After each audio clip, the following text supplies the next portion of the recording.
Hey everybody, Nick here, and today, little disassembly and maintenance for you on this little guy right here. This is the Kansept Knives Shard. Interesting piece. Let's see how exactly we take it apart. So I have two, competing preferences in the world right now. One of my preferences is to not unscrew anything in the middle of a field of Damascus, just in the name of not scratching things. But the other preference is not to take off the clip. So I really don't know where to go. I'm going to go ahead and I'm going to start from the lock side. Hopefully this is the part that comes. Nope. Okay.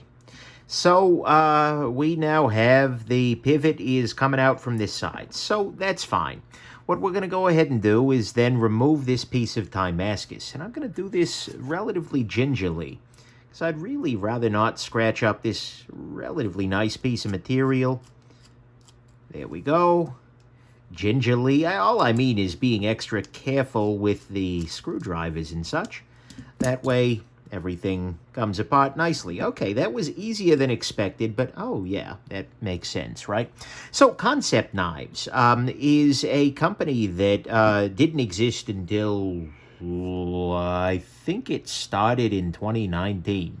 Something along those lines. And it is, I don't think it's super secret, that actually it's printed on the damn knife, that Kansept was created, at least in part, by some folks who were formerly working with Kaiser. I know for a fact that Joyce, who is Kaiser's PR, social media, customer service, I don't know exactly what her role would have been at Kaiser, but I know that in Kansept she is certainly the person I've been talking to. And so she moved over from Kaiser to Kansept, and then Kim Ning, who is a designer, one of Kaiser's, I would say, better known. I don't know if he was technically well, I mean, I guess he worked for Kaiser, so he was clearly in-house, but he was a relatively well-known designer in their lineup, too. He had knives like the Uprising, is one that I remember reviewing, but I think he's probably got some of the other ones to his name as well that I'm just forgetting about. But anyways, Kansept is a company that was founded by some former Kaiser folks. I don't know exactly, what happened. I don't, need to know, frankly. It's a level at which I don't need to know what the sausage, how the sausage is made, so to speak. But at the same time, this is a knife. A lot of folks might be like, "Oh my God, this feels a lot like a Kaiser." At some level, it kind of does. But that's because I think a lot of the folks who were, at the very least, some folks involved in steering the ship are steering this ship too. So it kind of makes sense that we're over there. But of course, different designs, different designer. And in fact, they do have a bunch of different designers that they're working with these days, including actually some reasonably well-known names, which I got to say I'm impressed. They've been picking up some bigger names already. I don't know exactly which of the models are public yet, so I'm not going to give the names of those names. Because as many of you know, I do stealth reviews, and I think there's no objection to my sharing the fact that I've done some for Kansept. But, where a maker sends me something and I take a look at it, I give them feedback on a pre-production product, on a prototype or something like that, and then, tweaks can be made if the maker decides that they're worth making, of course, on the basis of those things, as well as some of the other things that are out there. But anyways, this is a very thin little piece of Damascus here, but it's reasonably well milled. And they've definitely put the pretty side up, so to speak, or at least anodized the pretty side differently. But anyways, there is that right there. And we are pretty much ready to put this guy back together. So anyways, Kansept is that, right? It's Kim Ning, who's a Kaiser designer, Joyce, who's a Kaiser sort of, I'm going to say fixture. Just because I know that, talking to other members of the review community, to many of us, Joyce was Kaiser. She was the person that, spoke to, the person, I met the lady at Blade Show, right? That kind of person. So, Joyce being a fixture of Kaiser was over there. And Yeah, Kim Ning being a well-known designer, in a lot of ways this feels like an offshoot, but it also feels like they're doing things a little bit differently, which I do appreciate. It's not just the case that, Kansept is Kaiser, but in a different shop. Certainly there are some conceptual similarities, but some of the designs they're taking on, some of the designers they're taking on, and frankly, just their ethos feels a little bit different to me. So, it's always, at some level, I am always a little bit like, I don't know, maybe skeptical is the term, when you get a brand new maker coming into the space. But in this case, given that they're all veterans and given that they've been able to quickly secure, there we go. Nope. Yeah, I think we're popped into place here. They've been able to pretty quickly secure some high quality design talent and whatnot. I think it's going to be interesting to watch them sort of grow. All right, so we've put everything back together. By the way, in terms of construction, there was really nothing super remarkable here. The one thing I should comment on before I put everything back together is there is no internal milling on this knife. Aside from the milling required to make this insert here, there's really no pocketing or anything like that. So, balance and things like that always becomes a little bit of a question. Although this is my very, very first impressions. I got this in the mail, I think yesterday or the day before, and I've been busy painting my house, so yeah, haven't spent too much time. But anyways, that's the only real internal thing that's worth pointing out. They're using a set of ceramic bearings, ceramic detent bar, lock bar insert. I mean, they're doing everything right by and large, and so yeah, that's the big question. One of the things, this is going to be a disassembly with first impressions video, because I do intend to review this piece. And the biggest question, the thing that kind of is a little weird about doing this new format of disassembly with first impressions is the price point. Because I don't want to know the price point until later on in my review. And so I think one of the big things that's going to differentiate these, and I don't know the price point of this particular piece, with the Damascus clip and scale. There we go. That's tightened in.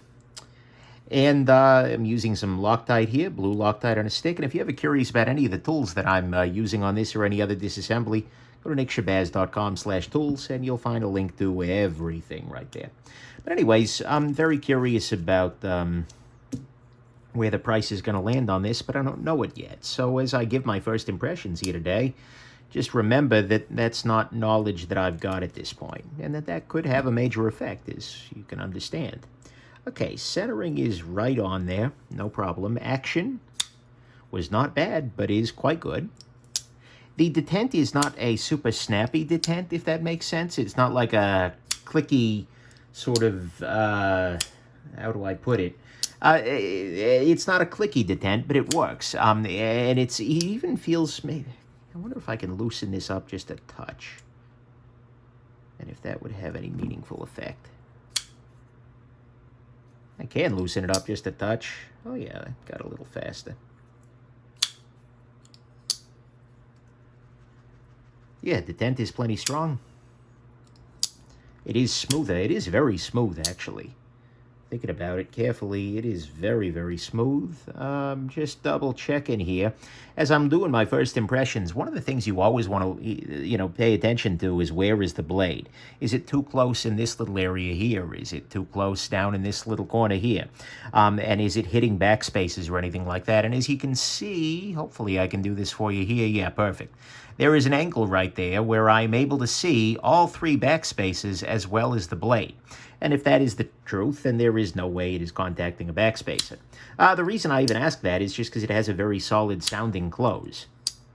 And so I wanted to make sure that that was that wasn't hitting something in there.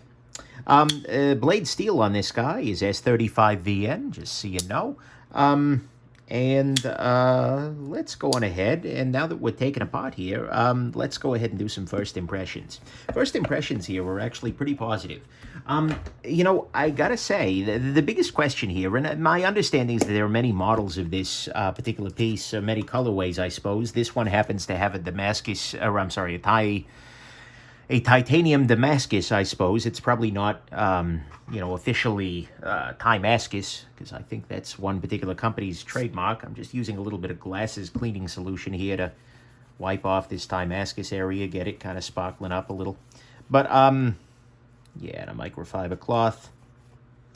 That looks pretty damn good. I've seen especially if this is if this is made overseas, Titanium Damascus, I've seen that go very well and very poorly, and this is pretty good.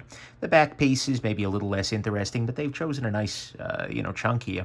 And so that does add a little bit of a flair to the overall piece. The action is very smooth. Very, very smooth. Feels like relatively strong lockbar tension, which is completely fine. It's something to consider. And that lends it a sort of glassy smooth thing rather than I bet it drops shut a little bit, but yeah, it's quite smooth. I'm a fan of that. The blade cutout here is definitely collecting a little bit of crud there, but that's okay. I wonder if I can flick it open. I sure can.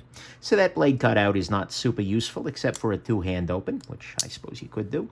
But the tent is good to go. Weight-wise, we are, and actually, let's do a quick measurement here.